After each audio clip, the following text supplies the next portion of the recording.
জেলার এমন কোন সিট থাকবে না যে সিটে ধানের শীষের বিজয় পতাকা উড়বে না।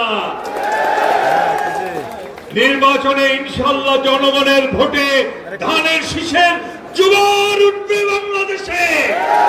নেত্রকোনা উত্তর বাইরে নয়, একটা সিটও যেন আমাদের হাত ছাড়া না হয়, এই জন্য ভোটারদের কাছে যেতে হবে। এবং এই যে সম্মেলনের মাধ্যমে যে কমিটি হবে, সেই কমিটি থানায় থানায় প্রতিটি ইউনিটকে কাজে লাগিয়ে প্রমাণ করবেন এই নেত্রকোনা ধানের শীষের ঘাঁটি ছিল, আছে এবং আগামীতেও থাকবে ইনশাআল্লাহ। ঠিক আছে তো? ঠিক আছে তো? কথা দিলেন তো? জনগণের কাছে কাছে যাবেন তো? ভোটারদের কাছে কাছে যাবেন তো?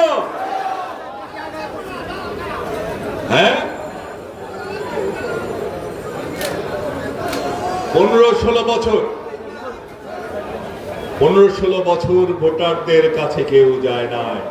বিগত 15-16 বছর বাংলাদেশে ভোটারদের কোনো মূল্য ছিল না।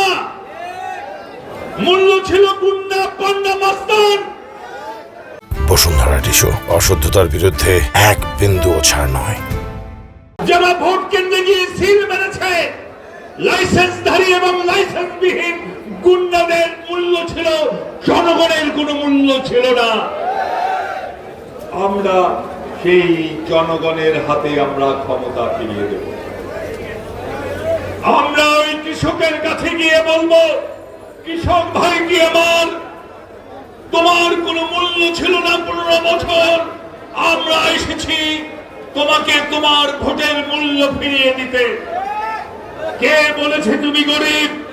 শ্রমিক ভাইটা আমার, কে বলেছে তুমি গরিব?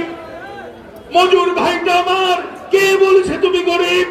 বাংলাদেশের সর্বোচ্চ ধনী যে, তার যে 1000 কোটি টাকার মালিক, তার যেমন একটি ভোট। তুমি গরিব কে বলছে? তোমারও সে একটি ভোট। তুমি 1000 কোটি টাকার মালিক।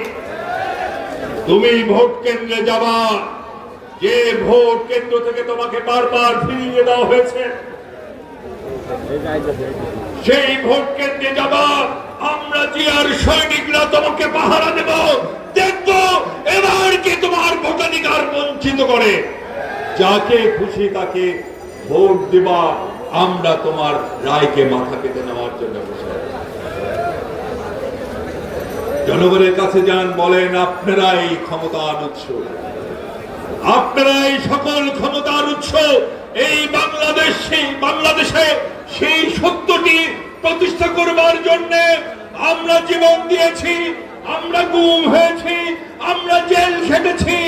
প্রয়োজনে আবারও জীবন দিব, আবারও গুম হব, আবারও রক্ত দিব, আবারও জেল খাটবো, কিন্তু জনগণের ভোটাধিকার নিয়ে আর কাউকে ছিনিমিনি খেলতে দেব না।